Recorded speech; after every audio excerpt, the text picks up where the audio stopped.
Why I select Toyota Avanza? Hello mga paps, I'm Kuya Shane at bakit nga ba ang naay ko na 7-seater ay Toyota Avanza?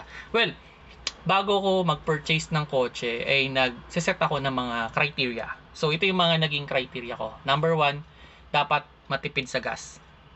Number 2, dapat mura yung unit price. Number 3, madaling i-repair.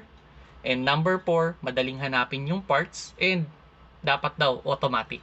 Okay, so sabihin na natin lahat yan, pwede yung sabihin na pasok ang Toyota Avanza. So, sige nga, matipid sa gas. Well, kung mapapansin niyo sa mga 7-seater, si Toyota Avanza lang yung nag-o-offer ng 1.3 na engine. And yun nga, baka sabihin naman ng iba, underpower yan. Well, para sa akin, hindi ko naman kailangan ng powerful na engine eh. Dahil nga, most of my ride is city drive